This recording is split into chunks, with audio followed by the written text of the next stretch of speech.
So it's great to see all the different schools and different locations that people are coming from. It seems like we have a pretty wide range. And so the way I've structured this talk, which is about my own research that focuses on kind of issues of civil society and social media um, and protest mobilization in North Africa and the Middle East. The way I've kind of structured this talk is to try and help you guys integrate some of this into your own lessons that you might already be teaching as a way to kind of to connect research about North Africa, potentially the Middle East, to things that are already very likely on your syllabus. And to that end, I welcome you to, I'll try and stop and pause for questions. But if you have a question, just feel free to like raise your hand, or potentially I'll be able to see the chat. I really don't know. It doesn't look like I can see it right now. But so yeah, feel free to stop me along the way if there's something that you want to ask more about. Okay. So the title of the talk is called "The Revolution Will Not Be Tweeted," and it focuses on this idea of the intersection between organizational networks and also digital networks in uprisings that happen and protests that happen in the North African and Middle Eastern region. So if you have been paying attention to the news since 2010, you will have noticed that there have been a lot of protests, right? We've had a decade, we're kind of in a protest moment or a protest decade. And this current kind of protest moment started off with Tunisia in late 2010, right? There were protests around economic issues in the center of Tunisia, starting in Sidi Bouzid, that then escalated towards the capital. And on January 14, 2011, we had a very surprising moment in Tunisia, right? That the dictator, Zine Ben Ali, was ousted as a result of these massive protests. That set off a wave of protests in North Africa. Coming up next was Egypt, and Hosni Mubarak was ousted from power there on February 17th. And we kind of saw that first wave happen, right? So obviously the most massive protests in Tunisia and Egypt, with lesser protests in Morocco, and mostly quiet developments in Sudan and Algeria. However, in the most recent years, right before the COVID pandemic, we saw protests come to those places as well, right? So in 2019, there was a huge movement against President Bashir in Sudan, and there was this kind of iconic movement, this Nubian woman, and people talked about the ways in which people were, again, mobilizing in the North African, Middle Eastern region, and that also set off protests against the military government in Algeria. So this is a really good place, I think, to integrate some of the work that you might already be doing around protest movements. For example, if you're an American history teacher and you're teaching about the American Civil Rights Movement, this would be a good place to bring those lessons up to the modern day, right? To talk about this new decade of protests that we're seeing and really why it is that we're seeing so many people mobilize in this era. And by the way, this mirrors a lot of protests we see other places. Oh, I didn't take this France clip out. Wonderful, I kept it. So obviously there were protests in Hong Kong against the Chinese government and Chinese kind of imperialism in the area. We've seen various labor protests in France. They happen all the time, like literally all the time. And in America, obviously we have our summer of protests, right, around police brutality and Black Lives Matter.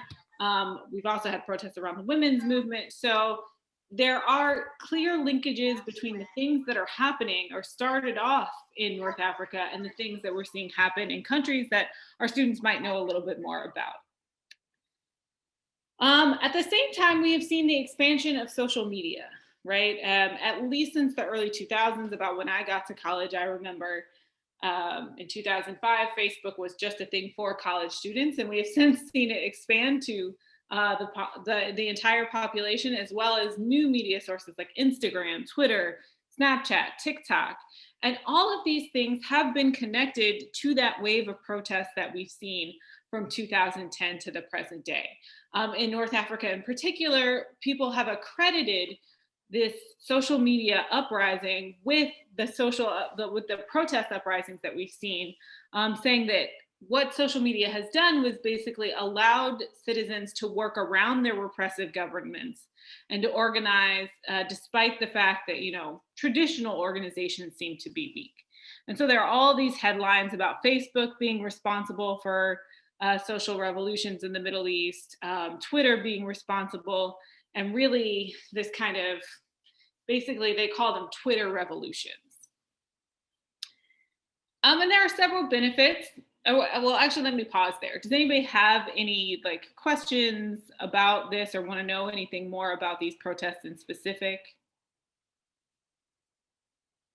Okay, so one thing that I think you could do with your students as you're trying to kind of go through, if you want to talk about this, I think social media is a really good place where they are already anchored towards, right? They've grown up with the internet their entire lives. And so you could do a thought exercise where you could have them try to come up with some of the benefits of social media for organizing protests or for mobilizing people. Some of those benefits we've seen in research are that it facilitates communication that is very quick. So whereas before you might have had to hand out flyers, right, which takes a long time, now all you have to do is send a mass text. You can have multiple communication streams among diverse groups of people. So prior to the advent of these kind of communication technologies, your social networks were quite limited to the people that you knew. Those were the people you could get the message out to. And then you had to hope that a friend knew someone else and it would spread kind of that way. Now you post one thing on Facebook, whoever is on Facebook can see it, right? And your friends can spread those networks a lot more. Or spread that information a lot more.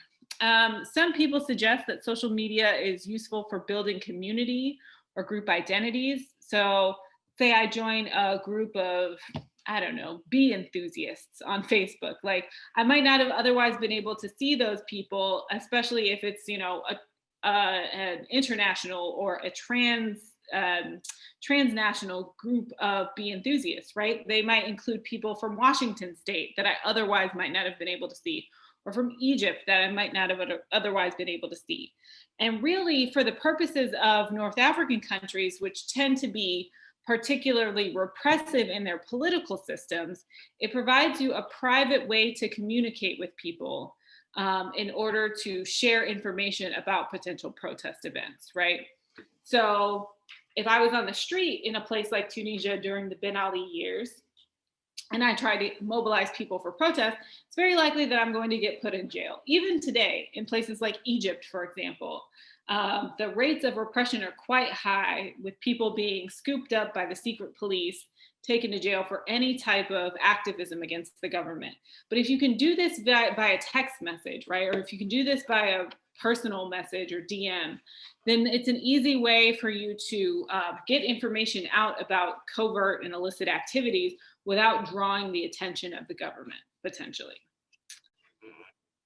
However, there are tons of drawbacks of social media as well.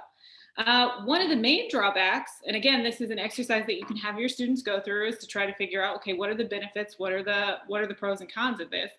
One of them is that even though, yes, I can connect to multiple people on the internet, I don't connect to them deeply, right? And so perhaps Susan and I join a group for bee enthusiasts, and it's great, and we're having fun, and we're sharing our beekeeping tips. But if Susan asked me to go to a protest to, save the bees, even if I care about that, if I think that there's going to be some type of repression, I might not go for Susan. I don't really know Susan that well. We just talk bee stuff, right? But I would go if my sister asked me, because I care about her and I trust her, and I assume that, I don't want her to see any harm. So I would accompany her to this protest where I might not accompany one of my random Facebook friends. The other thing that is more pernicious, I think, is that the government also has access to the internet. And this is something that is going to be very different from what people experience in the United States, right? We often think of ourselves as having a free media environment in the United States, although I guess certain things in recent years have suggested that might not be the case. For example, the potential government ban on TikTok. Um, but in places like North Africa, it is often that most of the media is heavily controlled by the state. Not only are news networks controlled by the state, but also telecommunications networks. So the way, phones work, yes, Facebook is an independent company, but you can only get Facebook on your mobile device if that is if that's a permitted site. And often governments intervene to block off sites and censor information.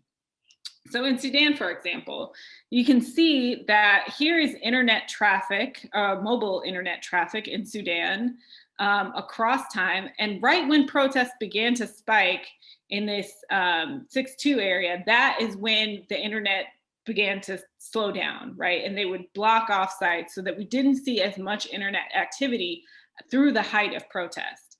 The same thing happened in Egypt, that they would specifically shut down sites where people could access information that was contradictory to the regime or that would allow people to, come together and protest. So for example, we saw that Facebook Messenger was down at a certain period. We saw that BBC News usually gives credible information from outside sources down. And so they can repress information online, and they can also monitor information online. So during the 2011 Egyptian protests, the Egyptian-owned cell phone network sent text messages to everyone's phone, kind of like you get when you get those emergency alerts that said, please stay home, don't go out and protest, there will be consequences. Like messages like that are meant to deter people from using this as a mobilizing tool. And this can become very sophisticated, right? The Chinese government, in fact, they have a lot of different things in place, but one of the things that they do is they have a group of people who goes around and monitors the internet. They don't block sites wholesale mostly, but they have a group of people that goes around, monitors posts on the internet, on online forums and things, and they specifically censor those posts that they believe have protest potential.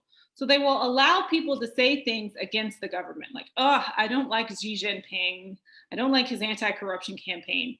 But if they say something like, oh, I would like for a bunch of us to meet outside of, this government office, those posts get taken down.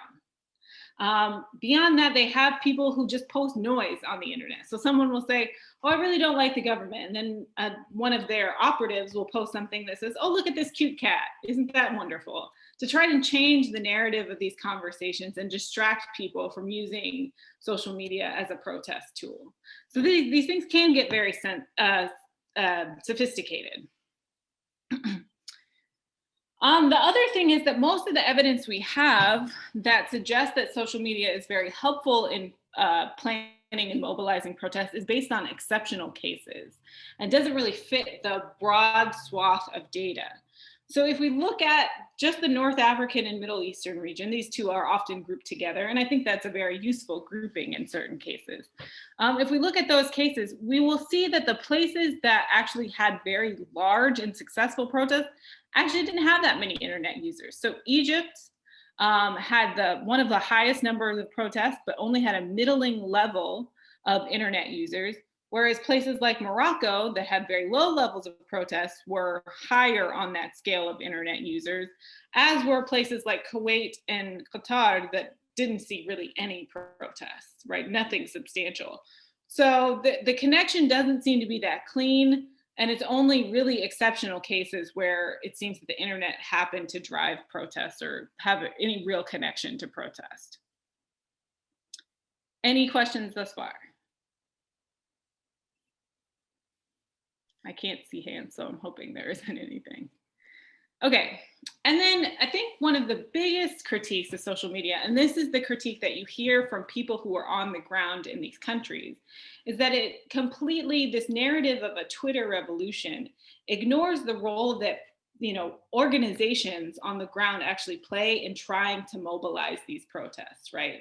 And so to assume that it's just some amorphous people getting together on the internet ignores the real, like the women's organizations or the unions that actually have spent their time and do this professionally, try to organize people and get people together for the purposes of protest. And so the research that I have done really focuses on this. So I study labor unions in North Africa and the Middle East, focusing specifically on labor unions in Morocco and Tunisia. And Tunisia is a very interesting case because there they have a very powerful labor union called the UGTT, the General Union for Tunisian Workers. And they were instrumental, like foundational to the 2011 protests. I believe that if Tunisia didn't have the internet but had this union, they still would have been able to mobilize these protests. The union itself was really big in helping people to, for example, make protest signs, shielding them from the police, giving them, the material resources you need, galvanizing people, right? They would tell people at these union meetings, here's the schedule of protests that you can go to. We're going to plan a strike on this day to support the protesters. We're going to release communiques to help support the protesters. And so I believe that without the union, the movement in Tunisia probably would have stayed very localized to the Sidi Bouzid area, to that central area in Tunisia, as it had before, right? These protests had happened several times in 2008 and 2010. What changed this time is that the union was very involved in the protests and willing to scale them up to a more national level. And so people don't think about civil society organizations in North Africa. We think, oh, it's a repressive government. There must not be anything there for them to organize, but there are several, right? North Africa, I think if we're looking at North Africa, the Middle East, and even sub-Saharan Africa as, a joint place to look at, North Africa has one of the longest and most robust traditions of civil society organizing. It's probably strongest in their unions. So labor unions tend to exist even in repressive governments because, one, people have to work, and the government will usually allow unions to exist in order to regulate industrial affairs and wages, et cetera. And so some of the unions that we saw that were very influential in helping these protest movements were the UGTT in Tunisia, the SPA in Sudan, the Real Estate Tax Collectors Association in Egypt. I know that's a very specific union, but they were actually very helpful. We also have human rights associations. Amnesty has a branch in almost all of these countries, but there's also individual, localized human rights organizations like the Moroccan Association for Human Rights, that's AMDH. There's also, I think it's called the Egyptian Center for Land Rights that publishes really great information on protests. Perhaps less so in certain countries like Egypt, but very highly in Tunisia and Morocco. Women's associations were very active in planning these protests. They're usually allowed to last because in North Africa in particular, with its French influence, a lot of leaders were willing to push more gender progressive policies, and to show themselves as gender progressive, they would really push money and allow for these women's associations to exist, right? To show that, hey, unlike various Arab countries that are more strict on religion, we allow our women to organize, we're gender egalitarian, et cetera. In certain countries, perhaps with a stronger religious tradition, for example, like Egypt, religious associations played a big role. So the Muslim Brotherhood, I'm sure you heard about their role in mobilizing in Egypt. They ultimately became a party, a legalized party, and were able to take the presidency, but then there was a coup. The Red Crescent is an Islamist organization usually you think of it like the Boy Scouts for Islam. And then there are various sports clubs that have also been helpful. So in Egypt in particular, this group of soccer fanatics called the Ultras, right? So they follow the professional sports team, the Ultras. These soccer fanatics would actually hold massive riots at soccer games. And before the uprisings, those were just disruptive, fan events. But during the uprisings, they were actually events against the Mubarak regime. And so they would plan these coordinated events at soccer games, and even outside of that to help to mobilize people against the Mubarak regime. So there's a lot of and this is just kind of skimming off of the top of this. And I've got some resources at the end of this presentation that can help you to introduce your students to the different types of civil society organizations that there are, and kind of show them that there is a tradition of organizing in North Africa that can be capitalized upon. Now, the benefits of organizations, I think, are similar to those of social media, right? And in some cases even exceed social media. So on the one hand, they amass resources that can be helpful for mobilization. So unlike an online network, organizations actually have some financial capital, right, that they can devote to a protest movement. They have premises where they can house protesters. They have money for banners. They have connections with other organizations, so that movements can ultimately be diverse. They often have news outlets that allow members to access information about protest. And another thing that is unique to organizations is that unlike online networks, you can actually gain political skills through participation in an organization. So if you are in a union, for example, and you have to vote for your union president, well, that's a political skill, right? You learn how to vote. You learn how to become part of the democratic process. If you have to, even if it's a regular organization like a PTA or a Girl Scouts, you have to learn how to organize meetings, right? Get out information to people and mobilize people in different ways. And organizations, more so perhaps than digital networks, help to build what we call social capital among members. And that is those networks of trust and mutual reliance that you see between people. So just like I said, I don't really care much about my random Facebook friends, but if Susan and I meet every week in a book club and I see her and I talk to her and I know her, I feel like I know her very well, then I might trust her enough to go out and protest with her. Right. And so this is the type of thing that you get from an organization that you might not be able to get when you're doing this type of organizing online. And so I think a good kind of this discussion brings up some research questions that we can focus on. I think a really good one to focus on with your students, particularly from 9th grade and up, is how might these two interact with one another, right? We tend to think of them as very separate domains. The things you do online are very distinct from the things that you do offline. But often these two things come into collision with one another. If I'm a part of a soccer team offline, those might still be my friends online, right? These are the people that I interact with. So trying to think of how these two might interact, social media and organizations, to produce successful protest movements, I think is a really good point of discussion in class. And you can have students actually go through an entire research design, right? So if you want to, you can have them make hypotheses and see what information they might use to test them.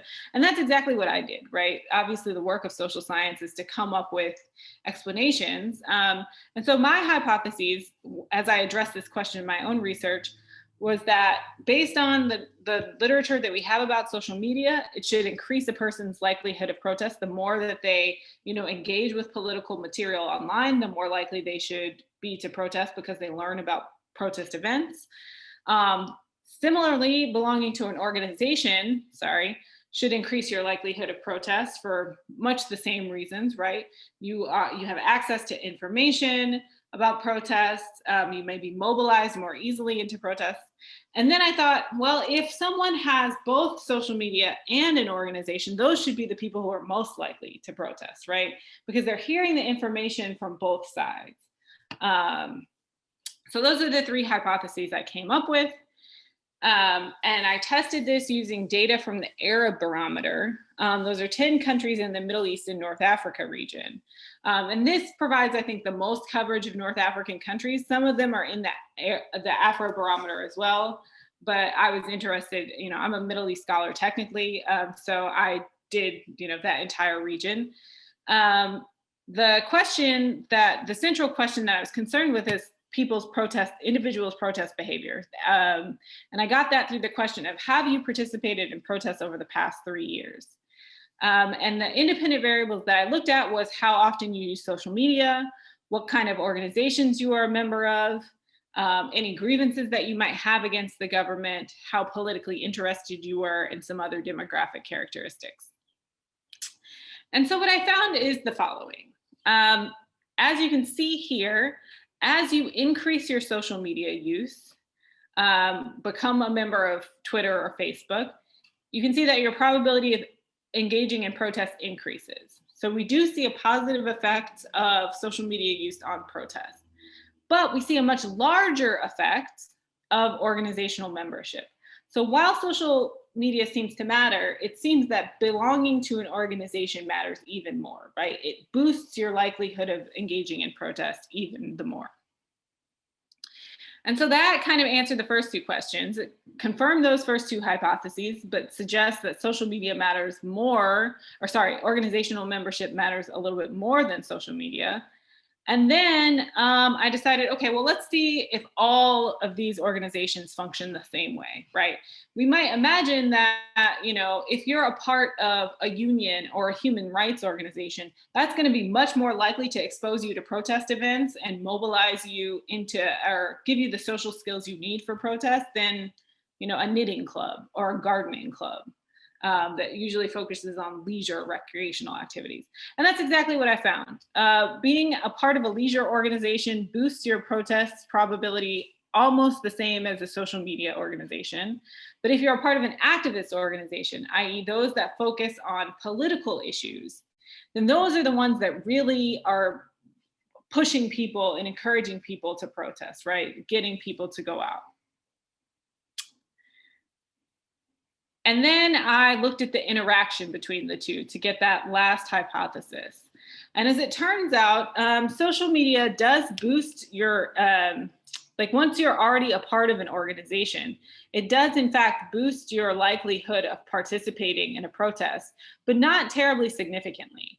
And the reason for that, I imagine, is because if you already heard about a protest once, from, say, a friend, then hearing about it again on the internet is probably not going to be, it's not going to make you any more likely to protest, right? You've gotten the message. And so any oversaturation you get, not going to really change your protest probability. But for people who aren't members, people who don't involve themselves in organizations, the internet is really, really helpful in getting you to protest. So if you're not a member and you don't have social media, you're not very likely to protest at all, but you're significantly more likely when you do get social media. So what social media is doing is it's helping the most atomized of us be more excited about protest, be more excited about going out and mobilizing. So those are some of the main findings. Do you have any questions about the data or the research? I have a question. Mm-hmm. When the organizations like the human rights or activist organizations are distributing information to their members, is it like word of mouth at in-person meetings for the most part? Do they use, the internet? Do they use email? So they do use the internet. I will say that email, they do use email, but my experience with people in email is that people do not respond to emails. Like, email is not the way to contact people. When I was doing my research, I got much more leverage Facebooking people than I did, sending them an email. So, but that said, yes, big organizations do use digital networks. Almost every organization you'll see will have a Facebook page and members of that Facebook page.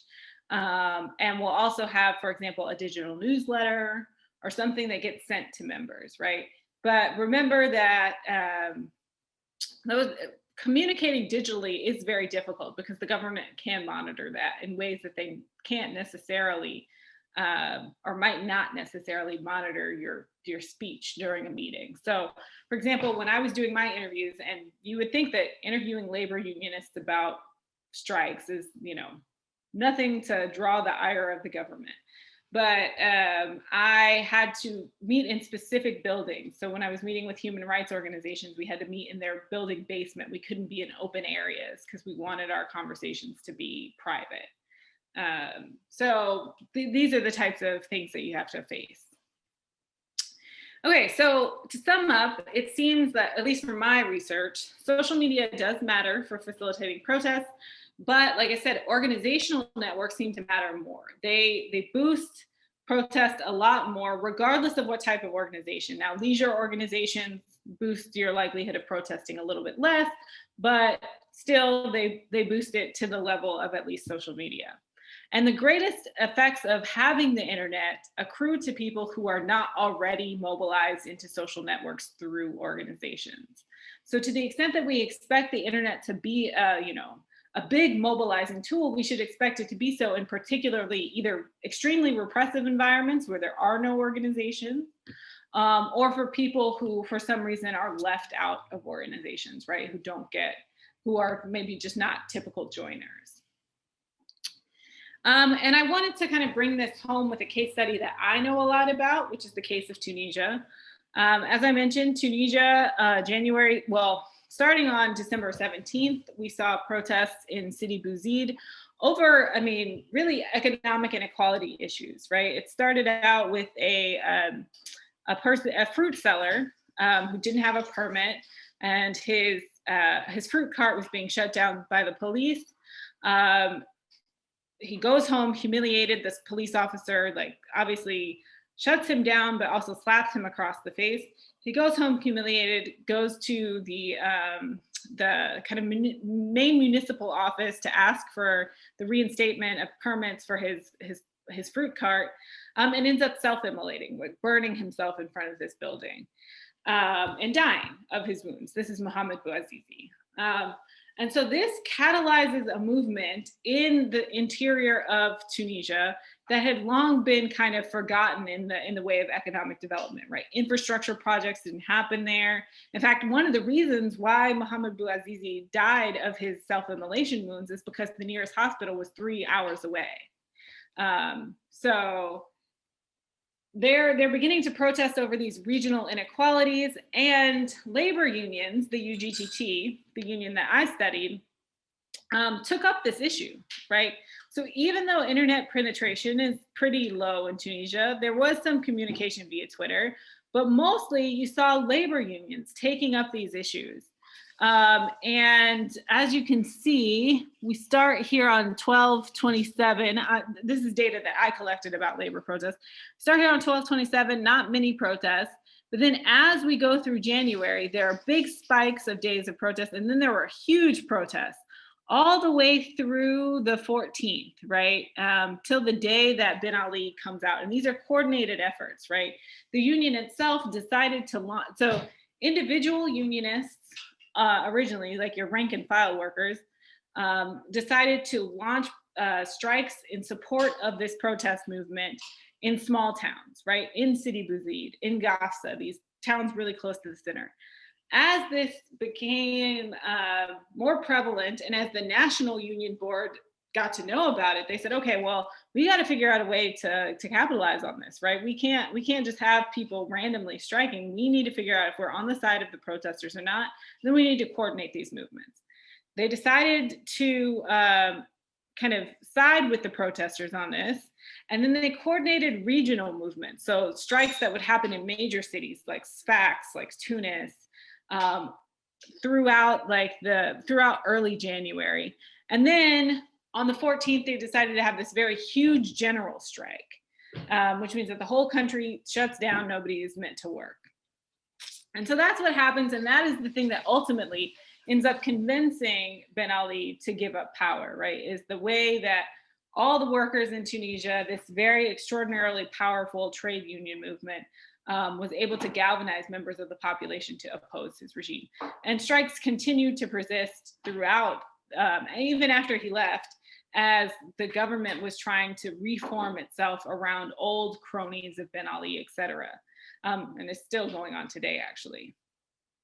And one of the reasons I believe that the UGTT was able to capitalize on this movement is that unlike a lot of institutions in Tunisia, for example, the government, the UGTT was very democratic at heart, right? And so they had a lot of leadership turnover, meaning that people could, people did participate in voting, elected out people that were not willing to take up their grievances. So you had a lot more accountability between union leaders and the workers that they represented, particularly in regions here, like I said, in central Tunisia, where these protests started and expanded to. And even members really believed that that it was a very democratic union, that their leaders would listen to them, et cetera. And so we saw these kind of very local issues begin to scale up to the national level in a really interesting way. And I think what the case study of Tunisia highlights is that it can't be any organization, right? Organizations have to be well organized in ways to promote these types of social skills, these democratic exchanges, accountability between leaders and members, such that we get the mobilization of protests. Okay, so to summarize all of the stuff that I've been talking about thus far, like I said, social media does matter. I don't want you to walk away from this thinking that social media isn't important. It is an important tool. It allows people to work around governments on occasion.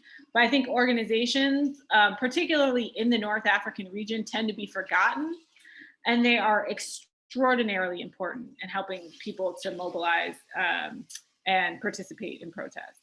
We need to think of places that have, we need to think of organizations that are activists, like have some political goal in mind or some huge social goal in mind, like a union, like a human rights organization, et cetera. And their membership also needs to be actively involved in the organization, right? They need to be able to make their demands heard.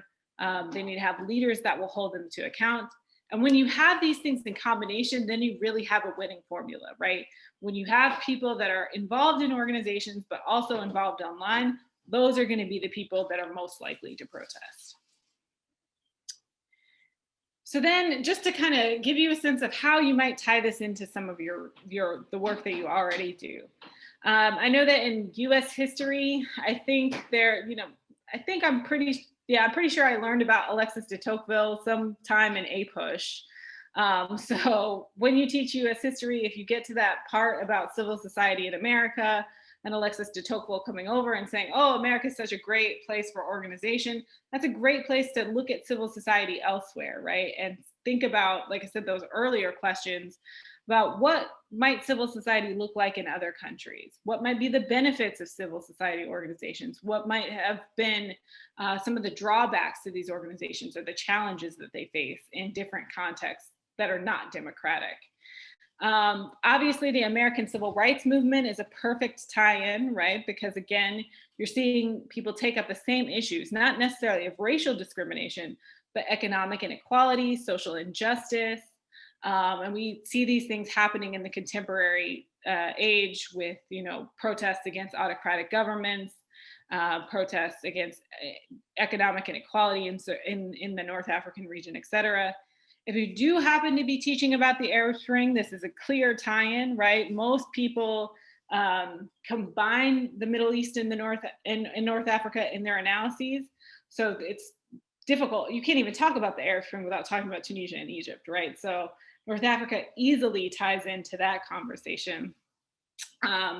Again, if we're talking about the effectiveness of social media, it is useful to think about government repression, the different ways in which both social media outlets and organizations might be subject to government repression. If it functions differently in these cases, what workarounds might exist.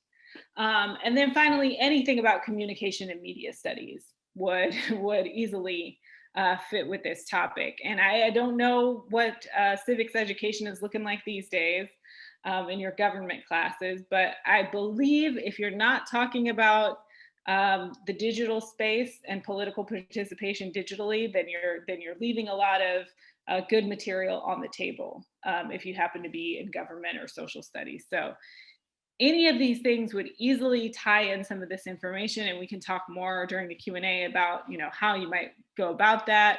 I've got these are just a couple of resources that you can tie in. I've read all of these pieces.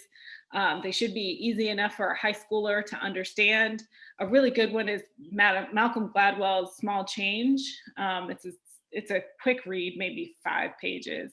And it actually, if you're in North Carolina, it talks about the Greensboro sit-ins. So it easily ties in with some North Carolina history. And another thing that I think is just cool is allowing students to work with data and visualize data. And so the Arab Barometer, the data set that I used for my study, has an online analysis tool. They can't do regressions, and I don't even know that they can do correlations with it, but they can at least see like bar graphs and line graphs to kind of visualize some of the ways that people are thinking in these North African countries. And they do cover, I'm not sure that no, I think Sudan is in there. So I think they do in alternate years cover Tunisia, Morocco, Egypt, Sudan, Libya. I think they actually cover all of the North African countries, minus Mauritania. So that is kind of the end of the talk. I welcome any questions that you might have. I forgot to tell you that my mom is an educator. Well, she was an elementary school educator, but I've been in a classroom before. And so I definitely have some ideas about how to incorporate this stuff, or any questions that you have about how to incorporate more knowledge about North Africa into your classes. I'm happy to help.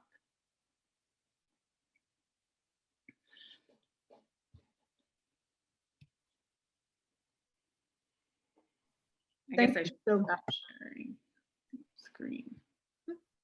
There you go. Thank you so much, Ashley. I really found that so interesting. And I love the idea of connecting Alexis de Tocqueville's emphasis on American civil society with protests in the Middle East and North Africa region. I think that's fascinating. I want to invite people to, I see some folks are putting questions in the chat. You're welcome to just ask out loud. Ashley, I see there's one question in the chat already. Yeah, so I don't necessarily notice any benefits. I'm not a WhatsApp user, so it's hard for me to assess the benefits. And I don't think WhatsApp honestly shows up often in surveys. We tend to think of the big 3, which are Facebook, Instagram, and Twitter. Oh, and YouTube. So WhatsApp is kind of not involved in a lot of surveys about this region. And that's a shame, because one thing that I do find is that tons of people use WhatsApp. In fact, that's probably one of the more dominant ways that people communicate is through WhatsApp. So I can't speak to the benefits, but I can say that I feel that WhatsApp is more prevalent in the region than perhaps these other messaging platforms. Did you find that there were money-raising platforms? I did not. I mean, now I did this research in 2013. I was living in Tunisia in about 2013 to 2015, and that was before big things like Kickstarter and Go. I mean, those things existed, but they weren't as prevalent. So I have not noticed people actually using like GoFundMe's and Kickstarters to mobilize resources for protests, but that is something I should look into. I can get back to you on that because I still have those contacts.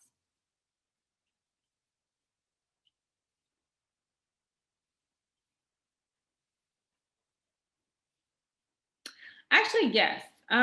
So I will have to get back to you with some names, but in Tunisia in particular, I do believe the art community was quite, maybe not the visual art community. I would say a little bit on the visual arts, but definitely Tunisian rappers. You see a lot of protest culture coming through music. Yeah, I would love to see that, and not necessarily because as a visual art teacher, I call like the visual arts the great connector, because we're able to connect history, art, music, and all of that. And I feel as though I'm just curious about also symbolism, right? Like with Black Lives Matter, they have their symbol, and like, was there some strong symbolism happening in those protests? I think it changes. It's obviously differs from country to country. think symbolism in protest. I have to look into that. I don't want to concretely say it's a vague memory. I want to say the answer is yes. I couldn't tell you what the exact symbol was, but I can. It's one of those things. It's like on the tip of your brain. But I will look into it and I will get back to you if you can just like pin me your email. Because I know that there are things definitely post protests, right? You see these like people they'll use like for example, what do you call those? Campaign flyers. So there are tons of campaign flyers with Ben Ali's face on them, and they'll rip them strategically to kind of show that the regime is over and that this is past. Yeah. But specific, Even like zines, like I think of zines starting the feminist movement. So zines would be good. There are zines now. I can confirm that Tunisia has a lot because they had an online blogger community, and so there are a lot of zines around that. Is there educational police that become mandatory? Inclusion of social and racial issues at school. Well, the thing about a lot of North African countries is that, especially like Tunisia, they're not very racially diverse, right? They're almost like 99% of people are Arab. And Algeria is slightly different in the sense that there are Berber communities. Same thing in Morocco, there are Berber communities. But to the extent that there are racial issues, there might be racial issues against, for example, sub-Saharan African immigrants. So I did notice as a researcher there, people would identify me as sub-Saharan African versus African American. And I did face some, discrimination based on that. But I don't think that there is enough, and I think that countries there are less willing to actually grapple with those issues. So to the extent that you'd see any type of multiculturalism, it's largely between Arabs and Berbers in places like Algeria and places like Morocco.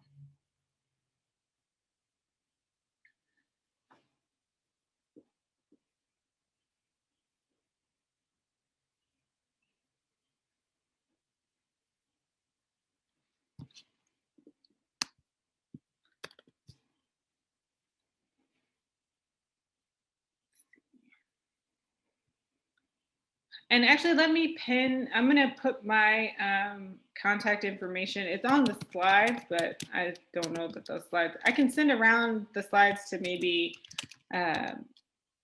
Susan, and then hopefully she can send them to you. But here is my email address if you want to contact me to follow up with me. I'm terrible at email I'm terrible at emailing people. I will do my best to email you, Marie, but if I haven't done so, just shoot me an email and I'll remember. And Ashley, you'll send me a copy of your slides and I can send them to everyone with the resource list. And and like I said, all of those pieces should be relatively digestible. Some of the so the Asaf Bayat book is a little bit elevated, but it does introduce people to the various iterations of civil society that exist, from the everyday to like the more organized and the structural way that we think of. So I think it's really interesting, although the language might be a bit elevated. Some of the other pieces are pretty introductory, so it shouldn't be hard.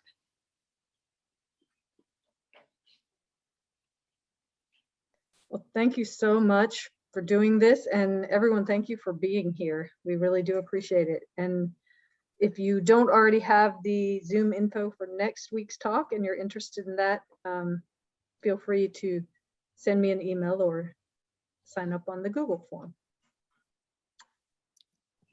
Thank you. Thank you. Have a great day. Thank you so much. Thank you. Bye-bye. Have a good evening, everyone.